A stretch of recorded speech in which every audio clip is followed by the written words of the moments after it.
ہم سب کے ذہنوں میں کبھی نہ کبھی یہ سوال ضرور آتا ہے کہ انسان کے مرنے کے بعد کیا ہوتا ہے اور مرنے کے بعد ہماری روح کدھر چلی جاتی ہے۔ یہ ایک ایسا سوال ہے جس کا جواب آج تک کسی مرنے والے شخص نے اس دنیا میں آ کر کسی انسان کو نہیں بتایا، لیکن انسان جب سے اس دنیا میں آیا ہے اس سوال کا جواب حاصل کرنے کی جستجو میں رہا ہے۔ اس سوال کا جواب ہمیں اسلام اور اس کے بعد صوفی ازم میں کئی جگہ ملتا ہے۔ کئی انبیاء اکرام، صحابہ رضی اللہ عنہ اور اولیاء اکرام نے مختلف طریقوں اور انداز سے ہمیں مرنے کے بعد کا احوال بتایا ہے،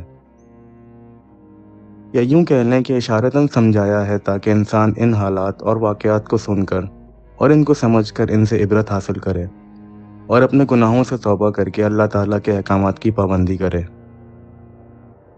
دراصل انسان جب مر جاتا ہے تو اس انسان کی روح اس کے جسم اور اس دنیا کو چھوڑ کر ایک ایسے مقام کا سفر کرتی ہے جس کو عالم برزخ کہا جاتا ہے۔ ویڈیو میں آگے بڑھنے سے پہلے ویڈیو کو لائک، شیئر اور ویم ٹی وی کو سبسکرائب ضرور کر لیں، ساتھ ہی بیل نوٹیفیکیشنز آن کر لیں تاکہ ایسی مزید ویڈیوز آپ کو بر وقت پہنچتی رہیں۔ برزخ عربی زبان کا لفظ ہے جس کے معنی دو چیزوں کے درمیانی فاصلے یا پردے یا دو چیزوں کو علیحدہ کرنے والی چیز کے ہیں۔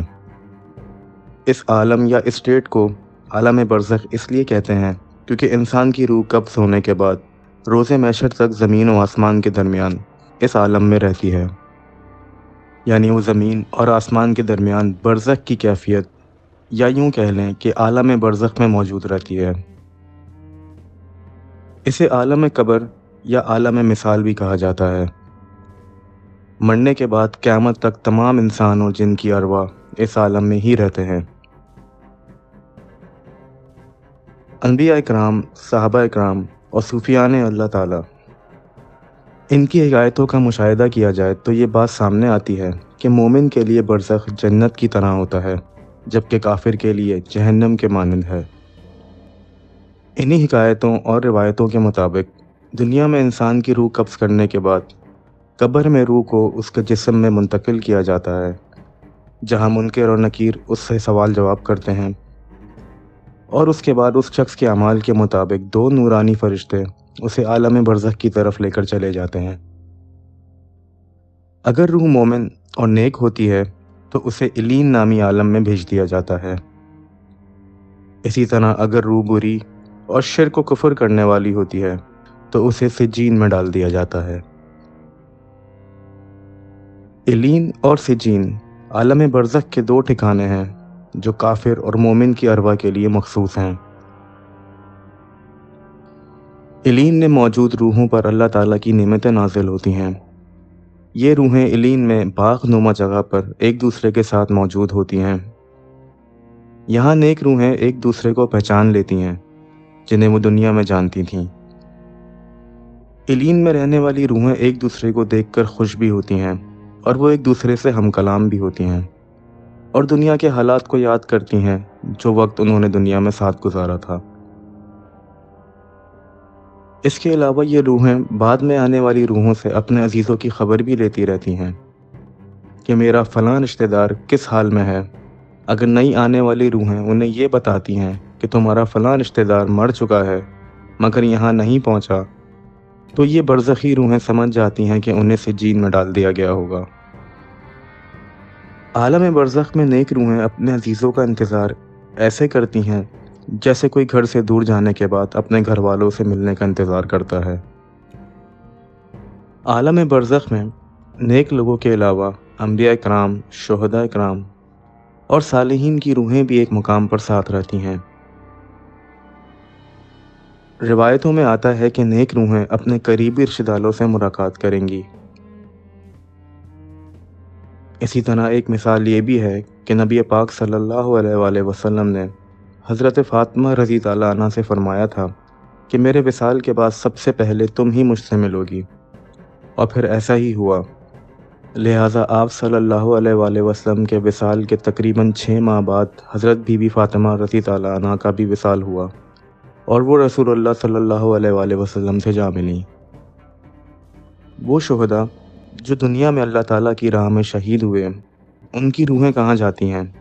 اس کے مطابق صحیح مسلم کی ایک مشہور روایت ہے جس میں رسول اللہ صلی اللہ علیہ وآلہ وسلم نے اللہ تعالیٰ کے راستے میں قتل کیے جانے والوں کے بارے میں فرمایا کہ ان کی روحیں سبز پرندوں کے شکم میں ہوتی ہیں۔ ان روحوں کے لیے ایسی قندیلیں ہیں جو عرش کے ساتھ لٹکی ہوئی ہیں، اور وہ روحیں جنت میں پھرتی رہتی ہیں اور جہاں چاہے جا سکتی ہیں اور جو چاہے کھا سکتی ہیں۔ پھر وہ روحیں واپس قندیلوں کی طرف لوٹ کے آتی ہیں۔ پھر ان کا رب ان روحوں سے کہتا ہے، کیا تمہیں کسی چیز کی خواہش ہے؟ تو وہ روحیں جواب دیتی ہیں کہ ہم اور کیا خواہش کریں، ہم جنت میں جہاں چاہے گھومتے اور جو چاہے کھاتے پیتے ہیں۔ اگر آپ نے ویم ٹی وی کو اب تک سبسکرائب نہیں کیا ہے تو ابھی ویم ٹی وی کو سبسکرائب کر لیں اور بیل نوٹیفیکیشنز آن کر لیں تاکہ ایسی مزید ویڈیوز آپ کو بر وقت ملتی رہیں۔ تصوف میں کہا جاتا ہے کہ دنیا میں نیند اور خواب عالم برزخ کا ہی ایک نمونہ ہے۔ جیسے کبھی کبھی انسان کو ایسا خواب آتا ہے جس سے براہ راست روح متاثر ہوتی ہے، اور اس خواب کی تاثیر انسان کے بدن پر بھی ہوتی ہے جسے وہ صاف محسوس کرتا ہے۔ اور بعض دفعہ تو خواب دیکھنے والا انسان خواب میں ہی چلتا پھرتا اور باتیں کرتا ہے، حالانکہ وہ نیند میں ہوتا ہے، کیونکہ اس شخص کا بدن خواب کی دنیا سے جڑا ہوتا ہے اور وہ ہر بات محسوس کرنے لگ جاتا ہے۔ ایسی ہی ایک کنڈیشن کو سائنٹیفک اصطلاح میں سلیپ پیرالیسس کہتے ہیں، جس میں انسان سوتے میں ایسی حالت میں چلا جاتا ہے جس میں وہ خود کو خواب دیکھتا ہوا پاتا ہے، مگر وہ خواب اس قدر اصلی ہوتا ہے کہ اس خواب میں دکھنے والی کوئی بھی بری چیز انسان کو اصلیت میں محسوس ہو رہی ہوتی ہے۔ انسان ایسی حالت میں بولنا یہاں تک کہ چیخنا بھی چاہتا ہے، مگر وہ نہ بول سکتا ہے اور نہ ہی چیخ سکتا ہے، جبکہ اس کا جسم خواب کی حالت میں بھی ہر طرح کی تکلیف کو واضح محسوس کر رہا ہوتا ہے، مگر انسان اپنے جسم کو حرکت دینے سے بالکل قاصر ہوتا ہے۔ بالکل اسی طرح جب برزخ میں انسانی روح جزا یا سزا پا رہی ہوتی ہے تو قبر میں موجود جسم پر بھی اس کا اثر ہوتا ہے۔ جیسے کہ صحیح مسلم کی ایک روایت ہے کہ حضرت زید بن ثابت فرماتے ہیں کہ نبی صلی اللہ علیہ وآلہ وسلم بنو نجر کے باغ میں موجود تھے اور اپنے خچر پہ سوار تھے کہ اچانک آپ کا خچر خوف زدہ ہو گیا۔ اسی اثنا میں وہاں دیکھا تو معلوم ہوا کہ وہاں 5 سے 6 قبریں تھیں۔ تو حضور پاک صلی اللہ علیہ وآلہ وسلم نے فرمایا، ان قبروں کو کوئی پہچانتا ہے؟ تب ایک شخص نے عرض کیا کہ میں جانتا ہوں۔ تو حضور پاک صلی اللہ علیہ وآلہ وسلم نے فرمایا، انہیں کب دفنایا گیا تھا؟ تو اس شخص نے کہا، زمانہ شرک میں۔ تب حضور صلی اللہ علیہ وآلہ وسلم نے فرمایا، ان لوگوں کو ان کی قبروں میں عذاب دیا جا رہا ہے۔ اگر یہ خطرہ نہ ہوتا کہ تم اپنے مردوں کو دفن کرنا ہی چھوڑ دو گے تو میں اللہ تعالیٰ سے دعا کرتا کہ اس عذاب سے کچھ تمہیں بھی سنا دیں جو میں سن رہا ہوں۔ ابن فارس کتبی اپنی کتاب تاریخ فارس میں ایک روایت بیان کرتے ہیں کہ 590 ہجری میں بغداد کے ایک مقام تل احمر کے پاس ایک مردہ بوسیدہ حالت میں پایا گیا جس کے صرف ہڈیاں ہی باقی رہ گئی تھیں۔ اس مردے کی کیفیت یہ تھی کہ ایسا معلوم ہوتا تھا کہ جیسے اس کے دونوں ہاتھوں اور دونوں پاؤں میں لوہے کی میخیں ٹھوکی گئی ہوں۔ میخوں کے نشانات اس کے پیٹ پیشانی پر بھی موجود تھے، اور بڑی خوفناک حالت میں وہ مردہ اپنی قبر میں پڑا تھا۔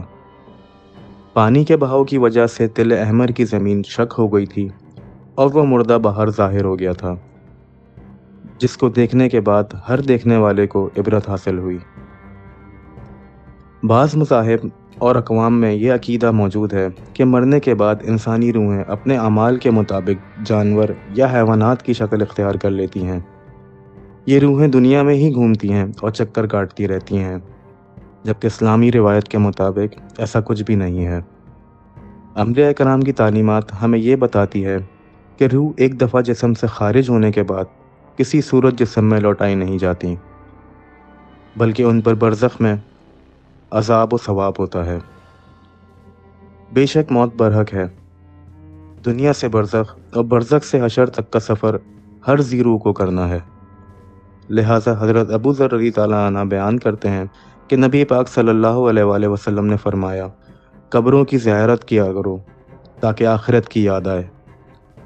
مردے کو نہلایا کرو کہ فانی جسم کو چھونا بھی بڑی نصیحت ہے، اور جنازے کی نماز پڑھاؤ تاکہ تمہیں غمگین کر دے، کیونکہ غمگین اللہ تعالیٰ کے سائے میں ہوتا ہے۔ بے شک اللہ تعالیٰ کی ذات بڑی مہربان اور نہایت رحم والی ہے۔ ہر روح نے اللہ تعالیٰ کی طرف لوٹ کے جانا ہے۔